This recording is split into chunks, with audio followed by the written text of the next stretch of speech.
Author ने कहा इस इवेंट के होने की पॉसिबिलिटी है, चॉइस बोलते हैं दिस इवेंट विल हैपन। हमेशा ध्यान रखना है जब भी ये वर्ड्स हैं आपकी घंटी बजनी चाहिए, should be suspicious, oh there is something fishy, ये पॉसिबली एक ट्रैप आंसर, और ऑथर के क्लेम से ज्यादा स्ट्रॉन्गर क्लेम करेक्ट आंसर नहीं हो सकता।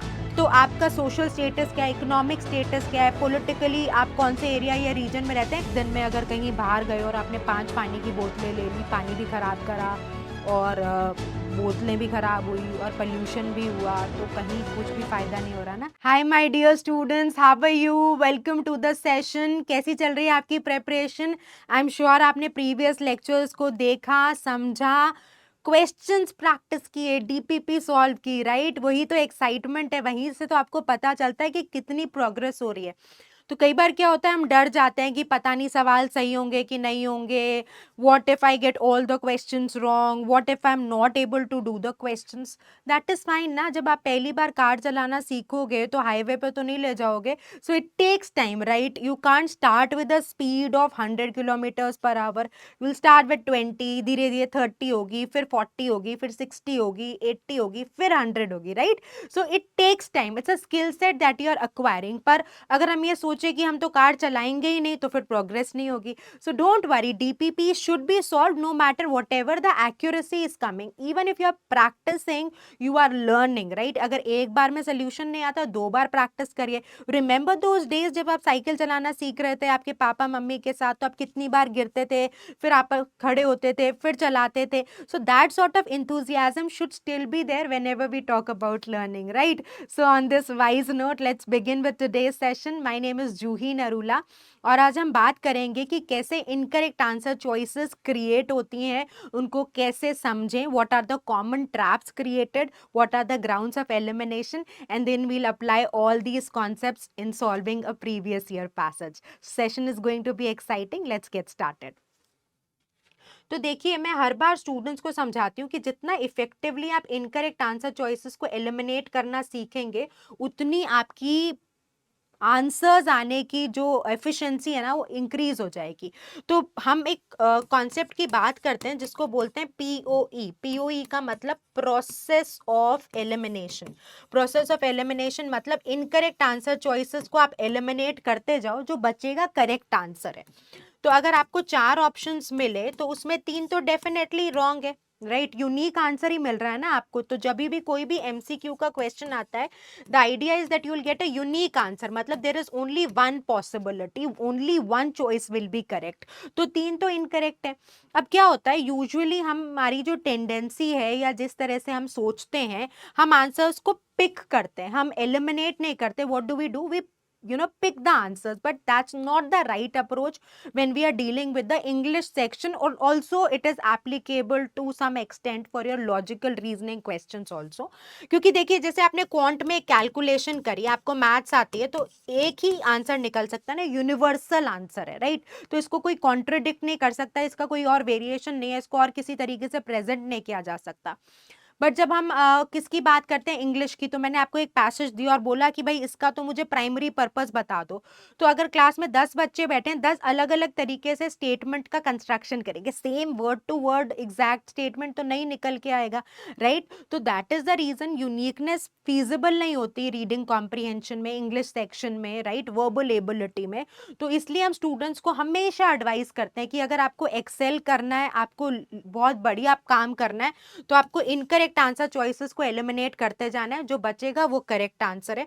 सो in this case what will be the correct answer? C, मतलब you should be sure why have we eliminated A B D, whatever remains that shall serve as the right answer. इसी को हम क्या कहते हैं? इसी को बोलते हैं प्रोसेस ऑफ एलिमिनेशन। तो जब भी आप रीडिंग कॉम्प्रिहेंशन में पैसेजेस कर रहे हो, आपको श्योर होना चाहिए कि बाकी 3 करेक्ट नहीं हो सकते, इसलिए जो बच रहा है वो करेक्ट आंसर होगा, ठीक है? अब देखते हैं कैसे ट्रैप आंसर चॉइसेस क्रिएट होती हैं। तो the first point is that you eliminate answers which are partly correct, right, partially correct, यानी कि 70% to 80% आंसर चॉइस तो करेक्ट होगी, एक वर्ड और फ्रेज से पूरा का पूरा जो सेंटेंस है वो इनकरेक्ट हो जाएगा. So we have to check that each and every word is verified, is validated from the text, right? ऐसा ना हो कि, क्योंकि स्टूडेंट्स क्या होते हैं, प्रेशर में होते हो, जब आपको क्वेश्चन सॉल्व करना है तो आपको बहुत प्रेशर है कि फटाफट क्वेश्चंस कंप्लीट करो, नेक्स्ट में मूव करो, सेक्शन कंप्लीट करो, पेपर ना मिस हो जाए. तो ऑफकोर्स ये सारी थॉट्स के साथ आप स्ट्रगल करते हो. सो इन दैट केस हमारे लिए एक कॉमन मिस्टेक हो जाती है कि हम क्या करते हैं, आगे आगे ऊपर ऊपर से पढ़ा, कन्विंसिंग लगा और आंसर मार्क करा है. बट यूजुअली क्या होता है कि एंड में एक वर्ड या फ्रेज डाल देते हैं जिससे पूरा का पूरा आंसर चॉइस इनकरेक्ट हो जाता है. तो हमेशा ध्यान रखिएगा, the entire statement has to be read, it has to be understood, it has to be validated, it has to be verified on the basis of information provided to you, right. चलिए अब आगे बढ़ते हैं. Next trap जो होता है वो होता है अनस्टेटेड इंफॉर्मेशन. तो देखिए हम स्ट्रिक्टली बोलते हैं एविडेंस बेस्ड रीजनिंग है, राइट. तो जो भी आपका आंसर आएगा, जो भी स्टेटमेंट आप पिक करोगे, that should be, must be validated from the information provided in the text, right. आपने दो चॉइसेस एलिमिनेट कर दी, आपने कहा ये तो मेरे आंसर नहीं हो सकते, बी सी दोनों करेक्ट है, राइट. आपको पता है बी करेक्ट है, आपने रिसर्च कर रखी है, आपने एक प्रोजेक्ट बनाया था, बट अगर बी टेक्स्ट से वैलिडेट नहीं होता, सपोर्ट नहीं होता, जस्टिफाई नहीं होता, इंफॉर्मेशन मेंशन्ड नहीं है, तो no matter how correct the statement is, it can not function the as an answer.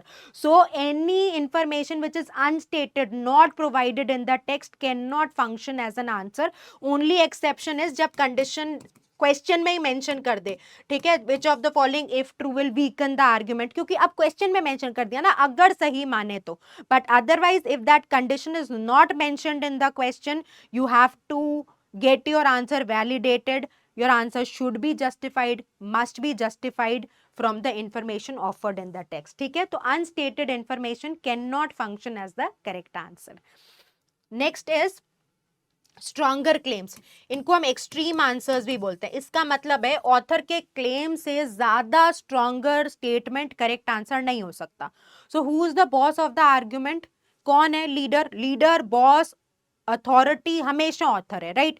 Answer choices आप क्रिएट कर सकते हो, मैं क्रिएट कर सकती हूँ, some other person can create, but can any answer statement be stronger than what the statement has been made by the author? No, never. author ने कहा इस इवेंट के होने की पॉसिबिलिटी है, चॉइस बोलते हैं दिस इवेंट विल हैपन, इसको हम बोल देते हैं स्ट्रॉन्गर क्लेम, राइट. चॉइस में बोल दिया विल हैपन, जबकि पैराग्राफ तो बोल रहा है, पैसेज तो बोल रहा है, ऑथर तो बोल रहा है पॉसिबिलिटी है, इसको हमने क्या बोला, स्ट्रॉन्गर क्लेम. तो जब भी आपको वर्ड्स मिले, all, always, none, only, must, never, ये लिख लो आप, राइट. ये please note it down and going to thank me later कि मैम आपने मुझे ये लिस्ट दे दी. हाँ, आई एम श्योर जब आप पेपर दोगे ना आपको पता चलेगा. These are very important you know words. और हमेशा ध्यान रखना जब भी ये वर्ड्स हैं आपकी घंटी बजनी चाहिए. Should be suspicious, oh there is something fishy, ये पॉसिबली एक ट्रैप आंसर चॉइस है, ठीक है. तो जब भी आपको ये वर्ड्स मिले, you have to be careful and observe these words. एक बार लिख लो. I will give you 30 second so that you are not keeping it for the last. तो 2 पॉइंट्स हो गए. एक, जब भी ऐसी एक्सट्रीम लैंग्वेज मिले हमेशा सस्पिशियस रहिए, और ऑथर के क्लेम से ज्यादा स्ट्रॉन्गर क्लेम करेक्ट आंसर नहीं हो सकता, right. So let's see what is the next trap, irrational comparison.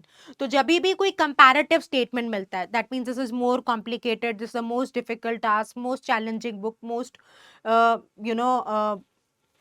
Challenging prediction, whatever. तो आपको हमेशा देखना है कि एक्चुअली कंपैरिजन हुआ या आपको ट्रिक करने की कोशिश की गई.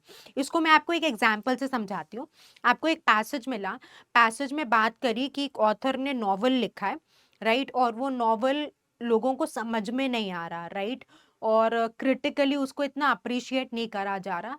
फिर लोगों ने, जो सीनियर ऑथर्स थे, उन्होंने उसको इवैल्यूएट किया और रिजल्ट दिया कि लोगों को क्यों नहीं ये नॉवल समझ में आया, because this was very new in style and writing, right. Passage समझ में आ गया. सो द ऑथर का नाम आप ले लो बेंजो, ठीक है, this is what I can think of, right? So there's this some author Benjo, he has written the novel is not being appreciated by the audience, so some people evaluated and found out the reason that the novel was very new in style and content, so people could not understand this, that is the reason it is not getting the appreciation as expected. ठीक है, अब एक answer choice ने दे दिया question है कि what can be logically inferred from this information, और एक चॉइस एक ऑप्शन प्रेजेंट करती है, this is the most difficult novel the author has ever written, this is the most difficult book. बाकी सारी बुक्स की बात करी क्या, नहीं करी ना, तो हाउ कैन यू से this is the most difficult book, but क्योंकि आप पूरे पैराग्राफ में ही लिख रहे हो कि लोगों को समझ नहीं आ रहा, राइट, तो इन दैट केस हम अपने आप ही इस इन्फ्रेंस पे पहुंच जाते हैं, मत पहुंचिए। When the other books other novels have not been discussed in the text, आप कैसे कह सकते हैं कि मोस्ट डिफिकल्ट बुक थी, right? So this is the most difficult book among the books written by the author, so we have not talked about the other books in the entire passage, the entire passage was saying कि novel is very new in style and content, so people are not able to understand, that is why it is not getting the appreciation or love actually expected. Understood? So when we are not talking about the other books, how can we make a comparative claim, right? तो इसी तरीके से irrational comparison, तो देखिए actually comparison हुआ है कि नहीं हुआ, और कंपैरिजन राइट एंटिटीज में भी होना चाहिए। आपने पढ़ा है ना रेशियो प्रपोर्शन स्कूल में, राइट? अब आपके पास मैथ्स है नहीं है, कभी तो थी, तो आप ऐसा अगर मैं कहूँ मेरे पास 500 grams of type A mangoes हैं, राइट, और यहाँ पर 5 kg टाइप बी हैं, तो मैं आपको कहूँ मेरे पास क्या क्या रेशियो में मैंगोज है, आप 100:1 बता थोड़ी दोगे, आप कहोगे मैम ऐसे थोड़ी होता है, पहले ग्राम्स को या तो केजी में कन्वर्ट करो या इसको ग्राम्स में कन्वर्ट करो, फिर सिंप्लीफिकेशन होगा, right? So you are comparing the same entities, so similarly अगर कंपैरिजन होगा तो सेम एंटिटीज के बीच में होगा, और चेक करना है कि कंपैरिजन हुआ या सिर्फ आपको एक ट्रैप आंसर चॉइस देनी थी, आपको फंसाना था, इसलिए इस तरह की टर्म मेंशन कर दी, ठीक है? चलिए, so now let's proceed further. Now the other tools or grounds of elimination are that a correct answer choice can't predict future with exactness. तो अगर मैं तुमको ये बोलूं कि 27th July 2024 temperature will be 42 degree centigrade at 3 p.m. in Delhi, तो आप कहोगे मैम आप कह सकते हो पॉसिबिलिटी, आप सर्टेनली थोड़ी कह सकते हो, isn't it? आप यू कैन से कि मैम हाँ ऐसा होने की पॉसिबिलिटी है, but you can not be dead sure about it, so that's the idea, a correct answer choice can't predict future with exactness, आप सर्टेनिटी के साथ फ्यूचर को प्रिडिक्ट नहीं कर सकते हो, that's how the trap answer choices are created, ठीक है? Reversal is opposite of what the question is asking or the text is mentioning. Question ने पूछा which of the following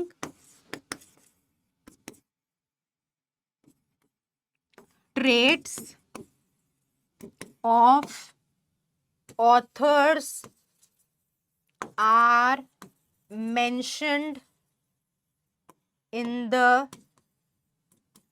text except, ठीक है?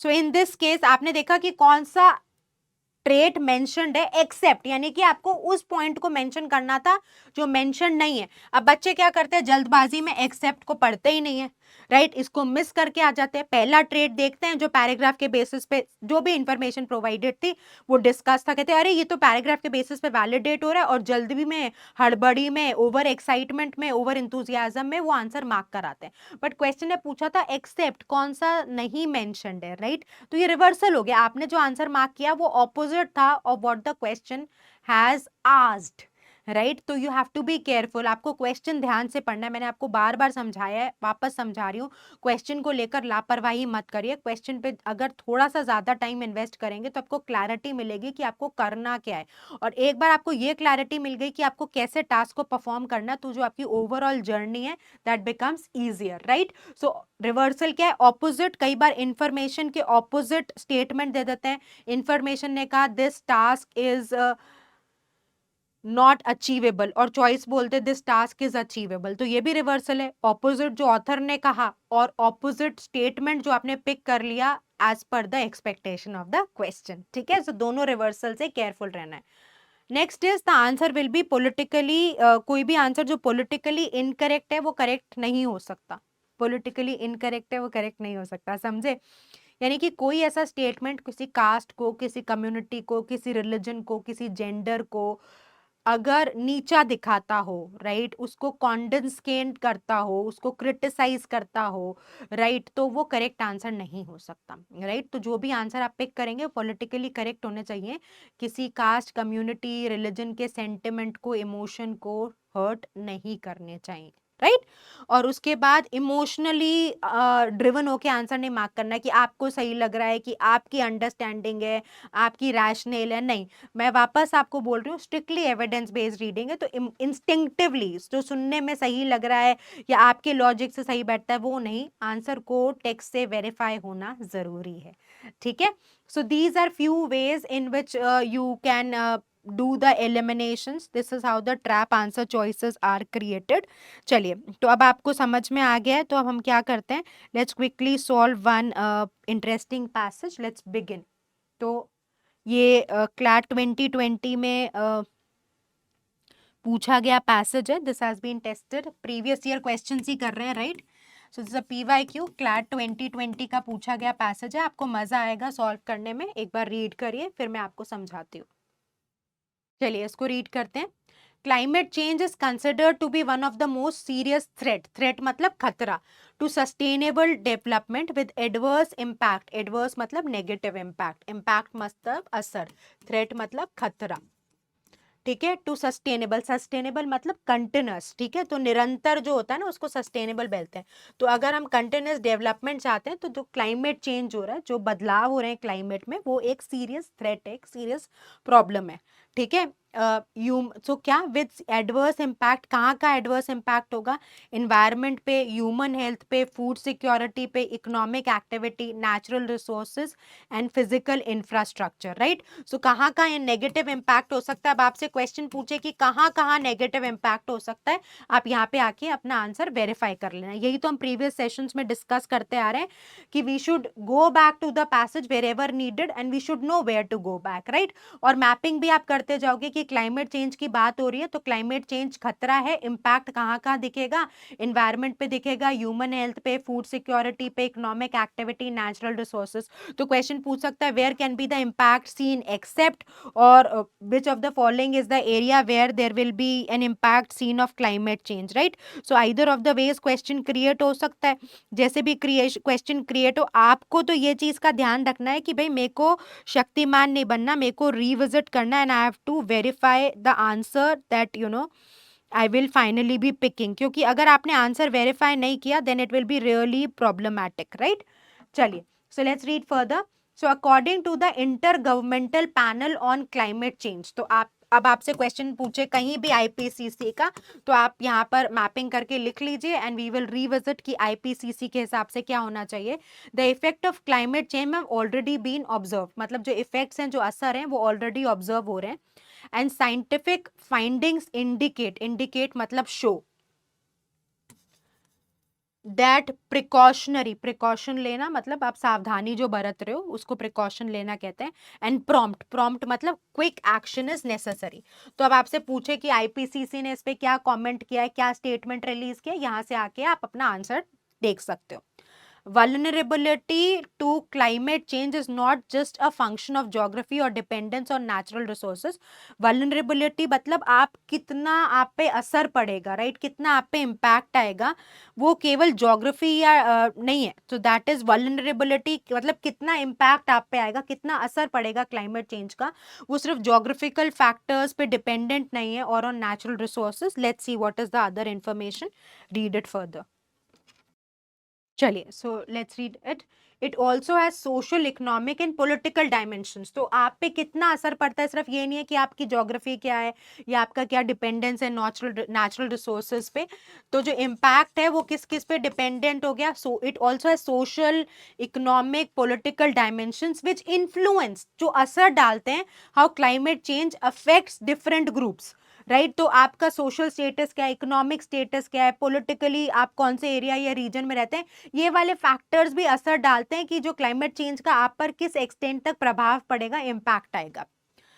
Poor people rarely have insurance to cover losses of property due to natural calamities, that is drought. Drought होता है सूखा पड़ना, right. तो कह रहे हैं कि अब जो पुअर है, right, so what is happening to poor, उनके पास तो कोई इंश्योरेंस पॉलिसी नहीं है। तो अब अगर कोई फार्मर है जिसपे सूखा पड़ गया या बाढ़ आ गई, तो फिर वो क्या कर सकता है? He has no nothing which is keeping the poor farmer covered, right, there is no insurance policy. The poor communities are already struggling to cope with the existing challenges of poverty, and climate variability and climate change could push many beyond their ability to cope or even survive. कोप करना होता है मतलब सह रही हैं, संघर्ष कर रही हैं, राइट। तो कह रहे हैं कि जो पुअर लोग हैं वैसे ही वो गरीबी से ही मारे हुए हैं, गरीबी से ही स्ट्रगल कर रहे हैं। अब अगर तुम पॉवर्टी की बात करो, क्लाइमेट वेरिएबिलिटी या वेरिएशन जो क्लाइमेट में आ रहा है या क्लाइमेट चेंज की बात कर रहा है, उनको और पुश करेंगे, यानी उनके लिए सिचुएशन और मुश्किल बना देंगे, to an extent where even to handle और to survive, to cope is to handle, to survive, to somehow manage, ठीक है। सो could push many beyond their ability to cope or even survive, तो उनका survival ही मुश्किल हो जाएगा, उन्हें handle करना ही मुश्किल हो जाएगा। पहले गरीबी के मारे, फिर क्लाइमेट चेंजेस है, तो उन पे उनकी परेशानी और इंक्रीज होगी। सो पुअर का स्ट्रगल यहाँ पर एक्सप्लेन कर दिया, right. It is vital, vital मतलब इंपॉर्टेंट, दैट दीज वाइटल का मतलब important, that these communities are helped to adapt. Adapt मतलब आप इन्वायरमेंट के हिसाब से खुद को ढाल लो, right, to the changing dynamics of nature. Adaptation, तो यहाँ पे ऑथर ने कौन सा पर्सपेक्टिव बिल्ड किया कि भाई अब अडेप्टेशन की जरूरत है, is a process through which societies make themselves better able to cope with an uncertain future. Cope मतलब हैंडल, मैनेज करना। तो अब तुम अगर खुद को ज्यादा अडेप्टेबल बना लोगे तो तुम एक बेटर पोजीशन पे आ जाओगे, क्योंकि अनसर्टन है, श्योरिटी तो है नहीं फ्यूचर की, तो तुम खुद को अनसर्टन फ्यूचर के लिए हैंडल कर सकते हो। चलिए let's read further. So adapting to climate change entails taking the right measures to reduce the negative effect of climate change by making the appropriate adjustments and changes. तो adapting, what does adaptation includes? ठीक है, तो adapting का और explanation दिया। These range from, तो कैसे कैसे तुम adapt कर सकते हो? Technological options such as increase sea defences और फ्लड प्रूफ हाउसेस, तो मतलब तुम टेक्नोलॉजी को लो। तो एक फैक्टर कैसे हो सकता है खुद को टेक्नोलॉजिकली इक्विप करने का, स्ट्रॉन्गर बनाने का, so that you are ready for any uncertainty और क्लाइमेट चेंज के इम्पैक्ट पे, सो यू यूज टेक्नोलॉजी, ठीक है। अब और क्या हो सकता है टेक्नोलॉजी के बाद? बिहेवियरल चेंज हो सकता है, मतलब तुम अपने व्यवहार में परिवर्तन लाओ, राइट। कैसे? Such as reducing water use in times of drought, right. कहते हैं ना पानी को इंटेलिजेंटली यूज करिए। कितना अनफॉर्चुनेट है, I come from Rajasthan and I know people really struggle, right. पानी के लिए इतनी किल्लत होती है गर्मी के पीक सीजन पर लोग थोड़ा सा मैं डिस्ट्रैक्ट हो रही हूँ, पर आई सी लोग जाते हैं कहीं फैंसी प्लेसेस पे या टूरिस्ट प्लेसेस पे, पानी की बोतल लेते हैं 20 रुपए वाली, तो एक तो प्लास्टिक कितना, ढक्कन कहीं फेंका, पानी थोड़ा सा पिया और बोतल फेंक के चले गए, राइट। तो this is not how the society is going to get better, right. आप अब इतना क्लाइमेट चेंज के बारे में बात करते हैं तो थोड़ा तो हमें भी अपने बिहेवियर में रिस्पॉन्सिबिलिटी लानी पड़ेगी, राइट। तो अगली बार से अब जहाँ भी जाओ ना, आप अपनी बॉटल कैरी करा करो, देखो ऐसे। और आपको क्या, you are saving money also, right, and you can easily get it refilled at a nice place, isn't it wise thing, isn't it. तो आप इन्वायरमेंट के लिए भी काम करो, financially also you are not throwing away the money, right. अब आप एक दिन में अगर कहीं बाहर गए और आपने 5 पानी की बोतलें ले ली, पानी भी खराब करा और बोतलें भी खराब हुई और पोल्यूशन भी हुआ, तो कहीं कुछ भी फायदा नहीं हो रहा ना, राइट। चलिए कमिंग बैक टू इट, तो दे आर सेइंग कि एक तो आप टेक्नोलॉजी को अडेप्ट करिए और बिहेवियरल चेंजेस भी लेकर आइए, right. Other strategies include early warning, तो बाकी और स्ट्रैटेजीज की बात करी, तो क्वेश्चन का ऑथर ने और कौन सी स्ट्रैटेजीज की बात करी है, वी कैन कम हियर, ठीक है। Extreme, for extreme events better water management, improve risk management, various insurance options, biodiversity. So you include incorporate technology, you also reduce water, मतलब बिहेवियरल चेंजेस लाके एक सजेशन दिया किसी ड्राउट के time पे पानी कंजम्पशन कम कर लें, and what are the other strategies. तो क्वेश्चन पूछे कौन कौन सी स्ट्रैटेजीज की बात हुई है, we can come to the text and get our answer. Because of the speed at which climate change is happening due to global temperature rise, it is urgent that the vulnerability of developing countries to climate change is reduced. तो अब author कह रहा है कि developing countries, क्योंकि जो countries अभी developing है उनका स्ट्रगल ज्यादा है ना, ठीक है। सो let's read further. So vulnerability of climate change of developing countries to climate change is reduced and their capacity to adapt is increased, यानी उन पे क्लाइमेट चेंज का असर कम पड़े और उनकी कैपेसिटी की वो ऐसे अडेप्ट कर सके as per the changing needs and be ready for an uncertain future. This really important पे उन पर फोकस किया जाए. Communities must build their resilience including adopting appropriate technology. So what communities should do? ठीक है, तो communities को क्या करना चाहिए? What should be done? ठीक है, so while making the so include adopting appropriate technologies while making the most of traditional knowledge. तो technology plus what you are using the traditional knowledge. ठीक है, जो वहाँ की लोकल अवेयरनेस है ancestors की, पुरखों की, वहाँ के सीनियर लोगों की, उनको भी इंक्लूड करें. ठीक है, to cope up with current and future climate stress. Local coping strategies and knowledge need to be use in synergy with government and local interventions. तो ये कह रहे हैं टेक्नोलॉजी तो यूज करो पर जो लोकल स्ट्रैटेजीज है उनको भी गवर्नमेंट इंटरवेंशन की हेल्प से इनकॉर्पोरेट करा जाए. Right, let's read further. अब ज़्यादा टाइम लगता है अपने स्पेस पे रीड करना है तो you can pause the video also. Right, so the need of adaptation interventions depend on national circumstances. There is a large body of knowledge and experience within local communities on coping with climatic variability and extreme events. Local communities, तो local communities को पता है ना how to handle it, तो वही traditional knowledge उनकी utilize करने. ठीक है, local communities have always aimed to adapt to variations in their climate. Local coping strategies are an important element. Traditional knowledge can help to provide efficient, appropriate and time tested ways of advising and enabling adaptation. तो यानी कि almost पूरा paragraph इस area पे बात करता है कि अगर आपको ऐसी टेक्नोलॉजी के साथ अगर आप ट्रेडिशनल नॉलेज को इम्प्लीमेंट करेंगे तो जो आपकी अडेप्टेबिलिटी है to be ready for an uncertain future due to climate stress, that will be handled effectively. Right, चलिए, so let's see the first question. Please try this question. To address the challenge of climate change, developing countries urgently require. So let's see what is the idea. Implementation of national adaptation plans. हाँ, वो कह रहे हैं कि adaptation करिए, adaptation important है, technology use करिए, फिर local knowledge use करिए, but it's important that you get adapted and ready for an uncertain future. Looks promising, we'll keep this. Adoption of short term plans, नहीं short term plans तो नहीं करेगा. Adoption of technological solutions. So it is saying पूरा एक exclusive paragraph में कहा technology के साथ आपको लोकल ट्रेडिशनल नॉलेज को भी यूटिलाइज करना है. Imposition of climate change text we are not talking about, ये तो इन्फॉर्मेशन मेंशन्ड ही नहीं थी. So the choice which fits in the best will be choice A. ठीक है, let's move to the next question. Please try this. So given below are the factors of vulnerability of poor people to climate change.